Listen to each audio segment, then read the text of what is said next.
एगो घर जौन रहे ओकर सपना, लेकिन एक दिन ओकरा ओकर घर से निकाल दिहल गई। जमींदार बनवालस नकली कागज और एगो गरीब से छीन लेलस ओकर सारा दुनिया। पर का हार गईल रहे सावन, या ऊ बनौलस ऐसन कुछ जेकर केहू सपना भी ना देखले रहे।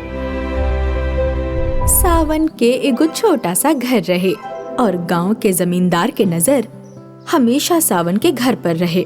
यही से वो घर खरीदे खातिर सावन से बात करे जाएला।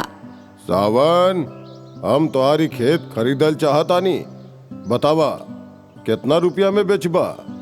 माफ करी जमींदार जी, लेकिन हम ही घर बेचल नहीं चाहत। सोच ला सावन, हम ही घर के अच्छा दाम भी दे। ना जमींदार जी, हमरा पास ही घर के अलावा और कुछ नहीं है, यही से हम एकरा बेचल नहीं चाहत। जमींदार निराश होके लौट जाला, लेकिन निराशा के साथ साथ वो बहुत गुस्सा में भी होखेला। इस सावन सीधा बात से ना मानी, हमरा क्या कुछ टेढ़ा ही करे के पड़ी। जमींदार सावन के जमीन के नकली कागजात बनवावेला और ओकरा के आपन नाम करवा लेला। अब ई कागज पे हमार नाम बा और ई कागज के हिसाब से ई जमीन हमार भइल। लेकिन उस सावन ई बात केहू के कैसे समझाई? हम ओकरा के ओकर घर से बाहर निकाल दे, और अगर कुछ कहलसु तो लोगन के कागज भी दिखा दे। जमींदार सावन के घर जाला और ओके घर खाली करे खातिर कहेला। अरे ओ सावन, अब कब तक तू हमारी घर में रहबे? चल एकरा खाली कर। ई सुन के सावन चौंक जाला। लगता आप अपन घर के रास्ता भुला गए बनी। ये हमार घर है, ना कि आपके। अगर ये हमार घर नहीं खे तो ये घर के कागज पे हमार नाम काहे बा? सावन घर के कागज देखेला और बहुत परेशान हो जाला। ये कैसे हो सकेला? ये घर में तो हम रहे नहीं, एकरा से पहले हमार बाप दादा रहत रहले। अब ये घर आपके नाम कैसे हो सकेला, वो भी हमार जानकारी के बिना? तू तो जैसे कुछ कैला ही नहीं खा। अरे ये घर तू ही हमार नाम कैले रहला। वो तो हम इतना साल से तोरा से कुछ कहत ना रहनी हा। बाकी अब ये घर हमार हा और तू एकरा तुरंत खाली कर दा। लेकिन जमींदार के हेकड़ी दिखवला के बाद भी सावन घर खाली ना करेला। ना, ये घर हमार ही बा और हम एकरा खाली ना करब। जमींदार जी, आप चाहे कुछ कर ली। गुस्सा में जमींदार वापस लौट जाला और फिर वो आपन एगो आदमी और कुछ गांव वालन के लेके आवेला। देखा, ये घर के कागज हमार नाम पे बा, लेकिन फिर भी सावन घर के खाली नहीं कर रहा। चल बे, घर खाली कर। हम बचपन से इजे रह रहल बनी। सावन लोगन के समझावे के बहुत कोशिश करेला, लेकिन केहू ओकर बात ना सुनेला और सब ओके मार पीट के ओकरा ओकर घर से बाहर निकाल देले। अब तू हमके गांव में नजर ना आवे के चाहिए। जो नदी पार करके कोनो दूसर गांव में रह। अगर तू ये गांव में रहले तो खाली दूसर लोगन के परेशान करबे। अब सावन बहुत मजबूर हो जाला और वो रोवत रोवत गांव से बाहर नदी के किनारे पहुंच जाला। ये जमींदार हमके आपन ही घर से बाहर निकाल दिलस, जबकि वो घर हमार पुरखन के रहे। अब हम ओइजा कबो वापस न जा पाए। न जाने अब हम जाई कहाँ, कहवा रहब। ई नदी के पार कइल तो हमार बस के बात नहीं खे। निराश सावन नदी के किनारे बैठल रहेला और रात होखला पे सोचेला, अब यहाँ से कहवा जाई? आज की रात यही कोनो पेड़ के नीचे गुजार लेता नहीं, काल देखा तनी का करे के बा। सावन रात में उन्हें पेड़ के नीचे सुत जाला और अगला दिन सुबह उठ के सोचेला, यहाँ इतना सारा पेड़ बड़े, ये पेड़ से एगो छोटा सा घर अपना खातिर जरूर बना सकतनी। ओकरा खातिर हमके कुल्हाड़ी के इंतजाम तो करे के ही पड़ी। सावन जाएला और कुल्हाड़ी लेके आ जाएला और पेड़ काटे लग जाला, लेकिन ई काम ओकरा खातिर बहुत मुश्किल होखेला।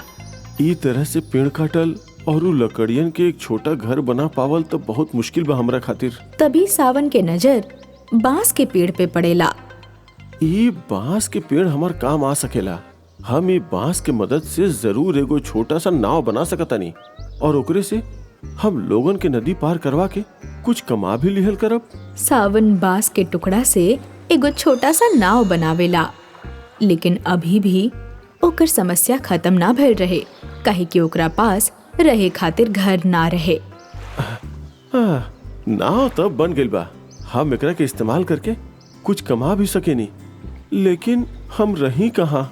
अब सावन के नदी में ठहरल आपन नाव नजर आवेला।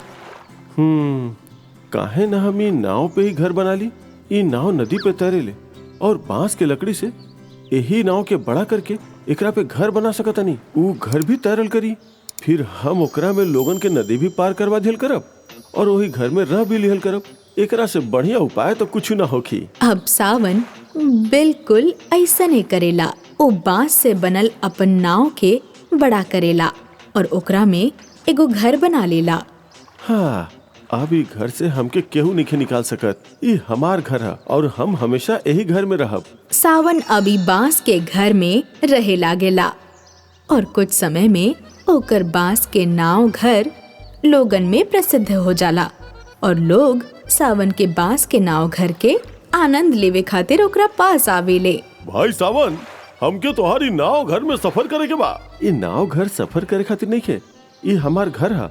हम एजा रहे नी, यही से ज्यादा रुपया लागी। अरे भाई, तू हमारे से ज्यादा रुपया ले लिया। ठीक बा, लेकिन हम तोरा बहुत ज्यादा देर तक सफर ना करवा पाई। हाँ ठीक बा, हमके एक बार सफर करवा के नाव घर के आनंद तो लेवे दा। सावन वो आदमी के आपन बांस के नाव घर में सैर करवावेला और वो आदमी ई चीज के बड़ा आनंद उठावेला। ये तो बहुत अच्छा घर बा। हाँ, तबे तेकर पैसा ज्यादा बा।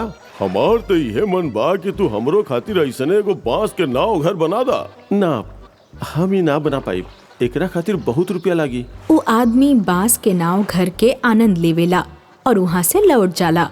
कुछ दिन में सावन वहाँ प्रसिद्ध हो जाला और अब वो नाव घर के बारे में जमींदार के भी पता चल जाला।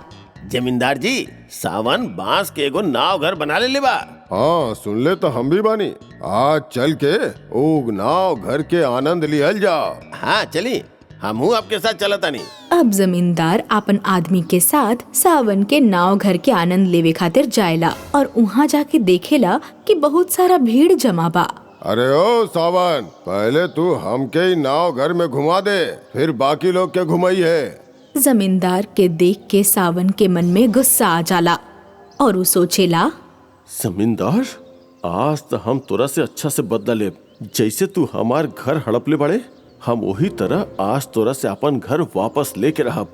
अब सावन जमींदार से बहुत प्यार से कहेला, हाँ मुखिया जी, आई ना, आपके हम पहले ही नाव घर में सैर करवाओ तानी। जमींदार अपन आदमी के साथ सावन के नाव घर में चल जाला, लेकिन तबे सावन जमींदार के आदमी के रोक देला।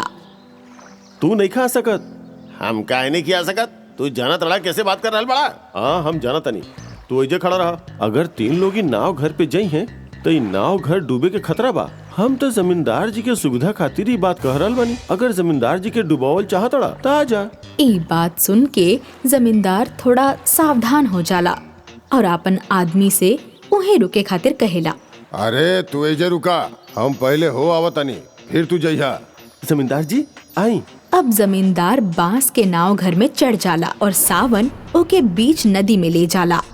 ये तो बहुत बढ़िया जुगाड़ बनौले बड़ा तू। अब का करी जमींदार जी, आप हमार घर हड़प लेनी तो हमरा कुछ तो कर ही के रहे। माफ करिए सावन, हम तो वह कहनी जौन करे के चाहत रहे। तोहार घर हमार जमीन से जुड़ल रहे, यही से हम तोहार घर हड़प लेनी।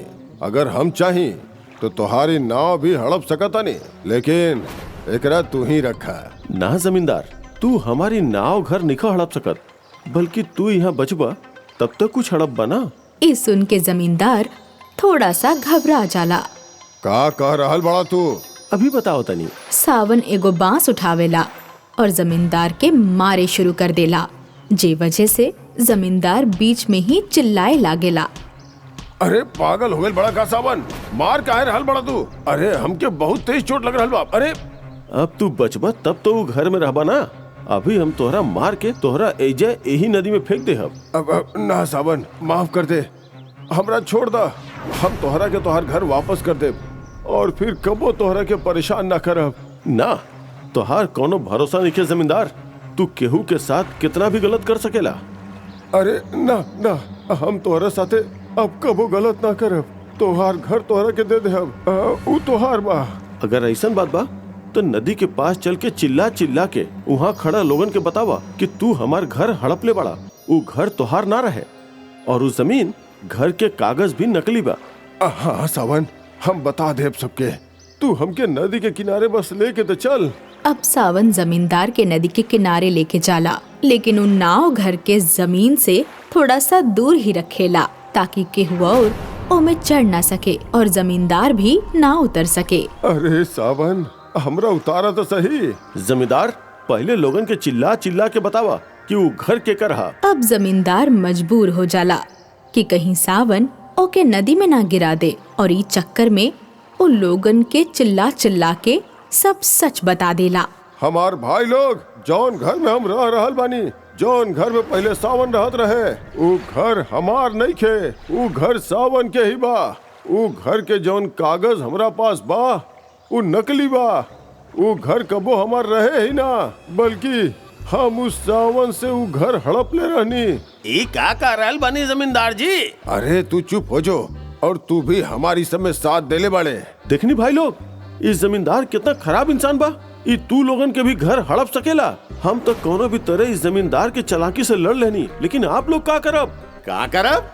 अरे ये आदमी के मारब। आज ही तोहार घर हड़प ले बा, कल के ही हमनी के घर भी तो हड़प सकेला। हाँ सही कह रहल बड़ा तू। अब सावन जमींदार के ऊहे नदी किनारे उतारेला और जमींदार के उतरत ही लोग जमींदार और ओकर आदमी के पीटे लागेले। माफ कर दा हमरा, माफ कर दा। अब ऐसा कबो ना करब, कबो ऐसा ना करब। काफी देर बाद लोग जमींदार और ओकर आदमी के छोड़े ले और तब जाके जमींदार सावन के घर ओके वापस कर देला और ओकरा बाद से ही सावन अपन घर में रहे लागेला और अपन बांस वाला नाव घर में लोगन के सैर करा के अच्छा रुपया भी कमाएला।